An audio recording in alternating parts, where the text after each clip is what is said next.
The results of last week's Rochdale by-election took most of us by surprise, or rather, that's an understatement. But if we delve into the figures of this by-election, then it's not just terrifying, but it's almost a mathematical improbability. Turnout was 31,107 voters, or 39.7% of the electorate. Of these, around 23,000 were postal votes, or 73.9%. Let that sink in. 73.9% of the total votes were postal votes. And of those postal votes, 95% were for George Galloway. These are the type of results we would expect to see in North Korea, not in the United Kingdom.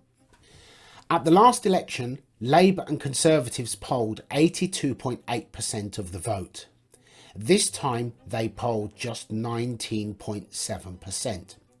And whilst many of us would like to see these two mainstream parties punished, it is almost impossible for their voter base to collapse to such a degree between one election and another.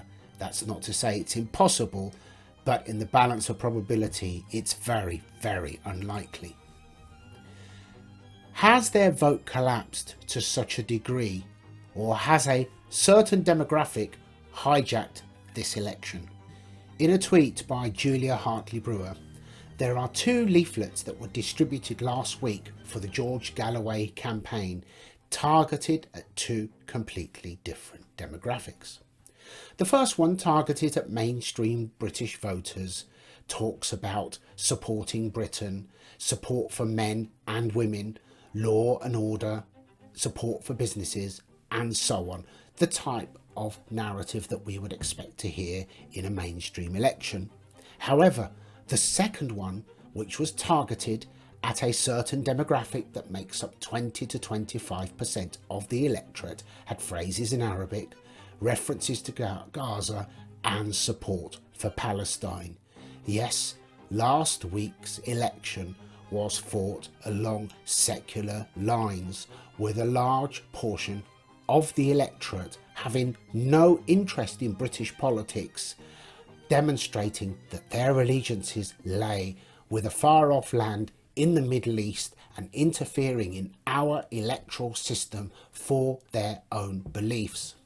And even worse, with this large number of postal votes, there have been allegations that gangs were actually following the postman around and knocking on the doors immediately after the postman or postwoman left, demanding the postal vote in a threatening manner and not leaving unless they got it. And if we look at the results of the postal votes, I don't find it very hard to believe that. We need to act upon this now. We need to deal with this before the next election. It's all well and good to stand in front of number 10 and make speeches about clamping down on all of this nonsense. But it is this government that has allowed things to get so bad, and things need to change immediately. Thank you very much. Bye-bye for now.